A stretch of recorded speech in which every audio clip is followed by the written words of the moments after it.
आसतु आज आम बुलीजा आउ एक नूतन पीठ बाबा बनबिहारी महापुरुषों पीठ ये हूँ आम नरेंद्रपुर ग्राम आम जगतसिंहपुर जिला पारादीप अंचल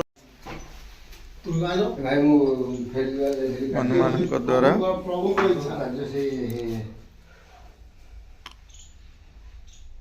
कि महापुरुषों उपर सर्प रोचे यार किसी किंवदंती अच्छी कि बंधु से विषय टे बंधु मान किसी आलोचना रखा।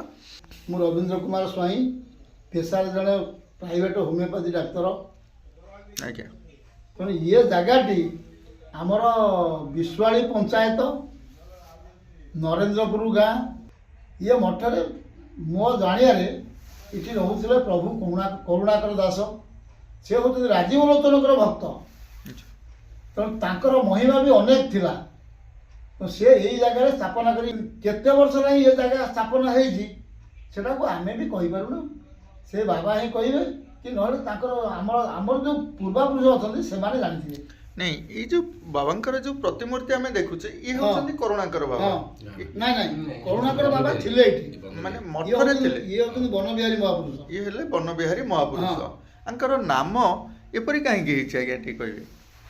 नमस्कार आज्ञा नमस्कार मो अभिल चंद्र नायक जड़े आस्ट्रोलोजर घर नरेंद्रपुर बनबिहारी विषय कहले तो अनेक कथा अच्छी किंतु बनरे आम जाचु जे बनरे विहार करती तांको ही बनबिहारी कह जाए तेणु बनरे विहार किए कौ माने करती ना साधु ऋषि मुनि माने करती तेणु ये जड़े आम महापुरुष ये महापुरुष नरेंद्रपुर ग्राम रे अवस्थित ए बहु पुरातन कालरू आम जन्म पूर्वर आम या देखी आसुचु आंकर महात्म्य बहुत किसी अच्छी अनेक रोग अनेक दुख अनेक कष्ट जार जहाँ हेले भी पाखे जदि मानसिक करा जाए ताहले मानसिक संपूर्ण भाव में पुनर्प्राप्ति हुए बा ठाकुरंकर स्वतंत्र महिमा अच्छी एठी भागवत पारायण गुरु जन्म सब प्रकार अनुष्ठान एठी चली आमर जड़े बाबा साधु थिले तांकर नाम हूँ करुणाकर दास महाराज से घर हूँ केन्द्रापड़ा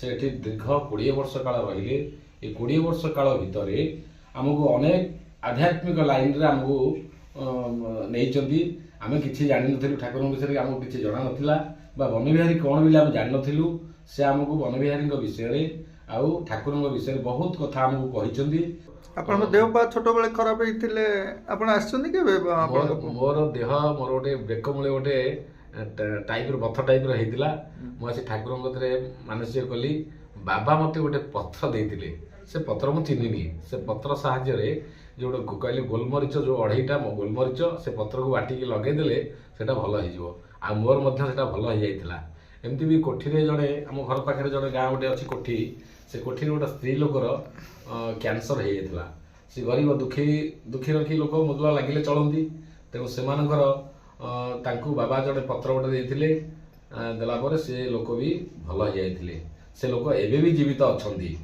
आमर ये गाँ पाख गाँ कोठी ठाकुर अनेक प्रकार अच्छी महिमा अच्छी महिमा अच्छी बाबा जो पत्र देकरी भल करुले रोग से गछर पत्र आपण बर्तमान देखे पारे कि से गछ न अच्छी कि बर्तमान आगे से गछ अच्छी जगह किंतु आमको ज्ञात सार भितर ना जड़ातर ना आम जापर कि ठाकुर कहती जे ये लोक को यही गछर पत्र एतिकटा दियो से लोक भल हो ठाकुर सहित कथा कहती बाबा जी थे तेणु से बाबा परी बर्तमान आउ कि सेपरी साधु आसी ना तो आ से गछ को चिन्ह बा किए नहीं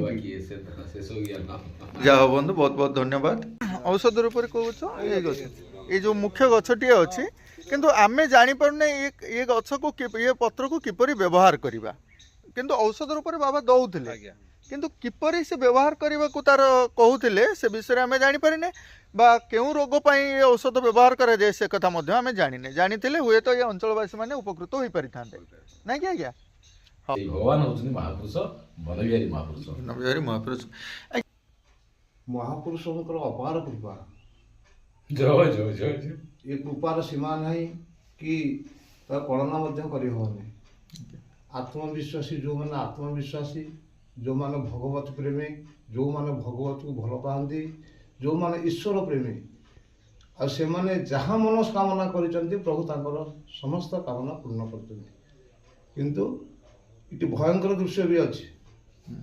ଏ ହୁଙ୍କା ପଛପଟେ ମହାପୁରୁଷଙ୍କ ପଛପଟେ ଏକ ହୁଙ୍କା ଅଛି, ଆଚ୍ଛା ଆଚ୍ଛା ବହୁ ପୁରାତନ ହୁଙ୍କା। ଆଉ ସେଠି ନାଗଦେବତା ମଧ୍ୟ ସ୍ଥାପନ ହୋଇଛନ୍ତି, ସେଠି ରହିଛନ୍ତି ମଧ୍ୟ। ସେମାନେ ସମ୍ୟକର ପାତ୍ରରେ ବାହାରୁଛନ୍ତି। ଆଉ ଯିଏ ପ୍ରକୃତ ତାଙ୍କର ସେବକ ବା ଭକ୍ତ ସେଇମାନେ ହିଁ ତାଙ୍କୁ ଦର୍ଶନ ଦେଇଛନ୍ତି ମଧ୍ୟ ଦର୍ଶନ। ପ୍ରଥମ ଯେଉଁଦିନ ଆସିଲି ମୋ ଅନୁଭୂତିର କଥା, ମୁଁ ଯେଉଁଦିନ ପ୍ରଥମେ ଏଇ ଜାଗାକୁ ଆସିଲି, ଏ ଜାଗା ତ ଏକ ନିକାଞ୍ଚନ ଜାଗା। ପ୍ରଥମ ରାତିରେ ଯେଉଁ ଶବ୍ଦ, ବିଭିନ୍ନ ପ୍ରକାର ଶବ୍ଦ, ସେ ଶବ୍ଦକୁ କାହାକୁ ଭାଷାରେ ବି କହିହେବନି। ସାକ୍ଷାତରେ ଆସି ସାକ୍ଷାତ ପ୍ରଣାମ କଲି, ହେ ପ୍ରଭୁ, ହେ ମହାପୁରୁଷ, ମୋତେ କ୍ଷମା କର, ମୁଁ ତମ ସେବକ, ମୁଁ ତମରି ସେବାର୍ଥେ ଆସିଛି। ଆଉ ତମରି ସେବା ପାଇଁ ଆପଣ ମୋତେ ଆଣିଛନ୍ତି, ଆଉ ମୁଁ ସେବା ହିସାବରେ ଆସିଛି। ଆପଣ ମୋତେ ଭୟ କଲେ ମୁଁ ପଳେଇବି, ତେଣୁ ଆପଣ ସେବା କିଏ କରିବ? ତେଣୁକରି ସେ ଗୋଟିଏ ରାତିର ଅନୁଭୂତି। ଦ୍ୱିତୀୟ ରାତିର ଅନୁଭୂତି, ସେଇ ବୃକ୍ଷ ପଛପଟେ ବୃକ୍ଷମୂଳ ହୁଙ୍କା ଅଛନ୍ତି, ପଛପଟେ ବାଟ ମଧ୍ୟ ଅଛନ୍ତି। ତେଣୁକରି ସେ ଦୁଇ ଜଣଙ୍କ ମୂର୍ତ୍ତି ତାଙ୍କୁ ଖେଳିବା, ସେଠି ଶରଣାପନ୍ନ ହେଲା ପରେ ସେ ମଧ୍ୟ ଏଇ ଗୃହ ତାଙ୍କର, ଇଏ ହେଉଛି ତାଙ୍କର ବାସ। ଏ ଗୃହରେ ସେ ପ୍ରବେଶ କରିଛନ୍ତି। ଏ ମୋର ହେଉଛି ଖୁବ୍ କମ୍ ଦିନର ଅନୁଭୂତି। କିନ୍ତୁ ଏ କମ୍ ଦିନ ଭିତରେ ଯିଏ ବି ମାନସିକ କରିଛନ୍ତି, ଏଇ ମାସକ ଭିତରେ ଯିଏ ମାନସିକ କରିଛନ୍ତି, ତାଙ୍କର ମନସ୍କାମନା ଅବଶ୍ୟ ପୂର୍ଣ୍ଣ ହେଇଛି। ସେମିତି କିଛି ବାର ଥାଏ କି ଆମେ ଆସି ମାନେ ଭୋଗରାଗ କରିବା, ମାନସିକ କରିବା? ଠାକୁରଙ୍କ ଉପରେ ବାର ତୀର୍ଥ ମାନେ ସେମିତି କିଛି ନଥାଏ। ସେମିତି କହିଛି ନାହିଁ ତ୍ରିଷ୍ଟାମୀ ବୈକୁଣ୍ଠୀ ଯୋଗିନା ହୃଦୟ ନଚ। ଭଗବାନଙ୍କୁ ଡାକିବାକୁ କିଛି ସମୟ କାଳ ପାତ୍ର କିଛି ନଥାଏ। ଯେଉଁ ସମୟରେ ଆପଣ ଚାହିଁବେ ସେ ସମୟରେ ଆପଣ କରିପାରିବେ ପ୍ରଭୁଙ୍କୁ। ସରକାର ତରଫରୁ ବି ଭାଗବତ ଟୁଙ୍ଗି କରାଯାଇଛି। ଆଚ୍ଛା, ଏ ଭାଗବତ ଟୁଙ୍ଗି ଦ୍ୱାରା ଆମ ଲୋକମାନେ କ'ଣ ଉପକୃତ ହେଉଛନ୍ତି, ଆଉ କ'ଣ କେମିତି ଏ ମଠକୁ ବା ଏ ଆଶ୍ରମକୁ ଆସୁଛନ୍ତି? ସନ୍ଧ୍ୟା ହେଉ ସକାଳ ହେଉ କେମିତି କ'ଣ ଭାଗବତ ଚର୍ଚ୍ଚା ହେଉଛି ସେ ବିଷୟ ଟିକେ କୁହନ୍ତୁ।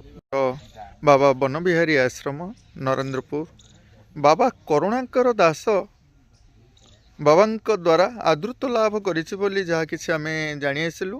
ଏଇଠାରେ ଯେଉଁ ସର୍ପ ଦେଖୁଛନ୍ତି, ଏଇଠାରେ ଏକ ହୁଙ୍କା ଅଛି ଏ ଆଶ୍ରମ ମଧ୍ୟରେ, ଘର ମଧ୍ୟରେ। ଏ ହୁଙ୍କା ମଧ୍ୟରେ ଜୀବିତ ସର୍ପ ବର୍ତ୍ତମାନ ରହିଅଛନ୍ତି, ସେଥି ନିମନ୍ତେ ଏଇଠି ପୂଜା ଅର୍ଚ୍ଚନା ମଧ୍ୟ କରାଯାଉଛି ବାବାଙ୍କୁ।